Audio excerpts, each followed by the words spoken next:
Hello friends, I am Chevee. Welcome to my shed. How are you doing today? How's life in your world? How's things where you are? I hope everything's good. I hope everything's normal-ish. Everything here is normal-ish. Ish being the imperative there. I'm dealing with some sickness today. Upstairs. Somebody's was throwing up earlier, which is not a good thing. So, came home from work early to take care of that. And,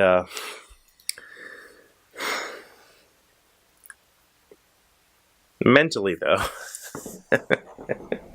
yesterday I had a topic I wanted to talk, something I wanted to talk about, and I don't remember what it was, and I ended up talking about my mental health this weekend, and then last night, as I'm trying to go to sleep, I had some really weird, I don't know, I get, those, pre-sleep dream things where, you're kind of in control of it, and you're aware that you're not asleep yet, but it's a pretty intense vision. I had some of that was, came with physical feeling and stuff, too. It was really bizarre. I had a feeling of kind of rippling wave. And I know that I had a whole bunch of really weird thoughts and moments that I couldn't quite put it into words. I tried.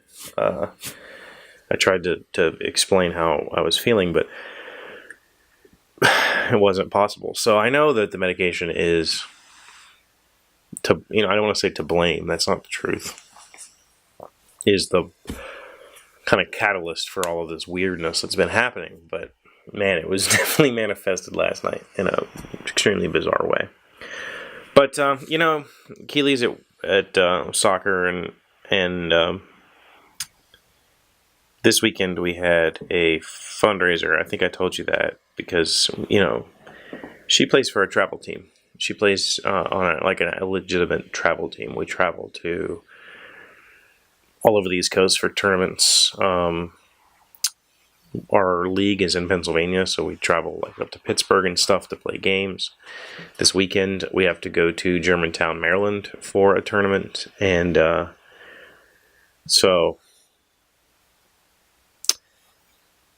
we had a fundraiser to help pay for dues and league or tournament entry fees and all that stuff. And it was a fun evening, but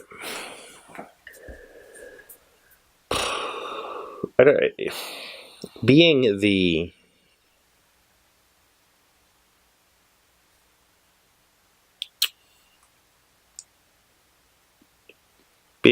poor parent is tough. I'm just going to say it, the majority, I don't want to say that, maybe not the majority, but many of the girls on our team's families are pretty well off, the kind of people that play travel soccer, they can afford it. I can't afford it. It's just that simple. We've been really lucky that Keely is amazing, and the league or the club wants to take care of her and pay for her dues and stuff like that. But, traveling to these tournaments and stuff, it's bad. And tonight, she had practice in Morgantown, and I it's weird to say it, but I can't even afford the gas money to take her to practice, right? That's where I'm at right now. Which it kind of blows my mind, because last year, not necessarily last year, calendar year, but the last year that Jamie and I were together, she was essentially bringing in a negative income. And at that time, I was making a third less than I'm making right now. And I don't have any concept or clue how we could have paid for stuff. Because if anything, my bills are significantly less now that, I'm not paying her car payment and stuff like that, insurance. But my bills are, after After all of my bills and after gasoline for work, I have about somewhere around $400 left over a month. $100 a week, essentially, for groceries and for anything else that I need, which is, it's tough. It's really tough to live on that little bit of money. And I don't have anything extravagant. I don't have a car, so I don't have a car payment. I don't have cable. I don't have subscriptions to all the subscription services, and I don't drink, I don't smoke, I don't do drugs. I have literally no extra income that I could pull back in and say, all right, I don't need to pay this, I don't need to pay that.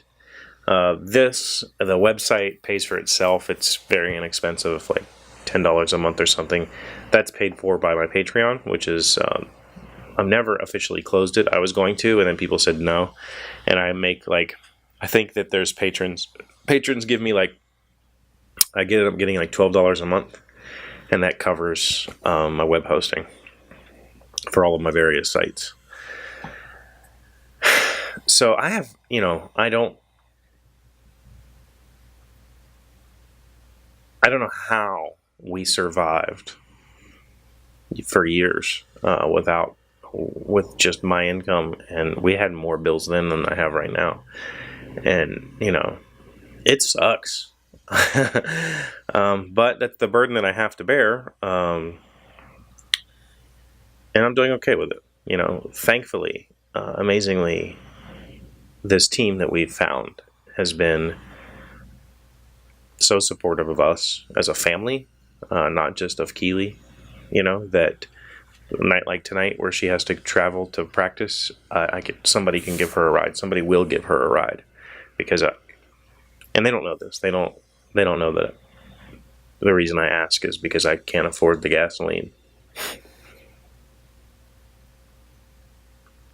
And it tears me up sometimes, but that's not their problem. That's my problem. And I'm just super thankful that when I ask, somebody says, yeah, absolutely, I'll give her a ride. And they're happy to do it, and they're happy to look out for her. And that means so much to me. But, the fact of the matter is, I make a good living. I really do. I'm doing very well in my work for myself, but, we bought this house when we had two incomes.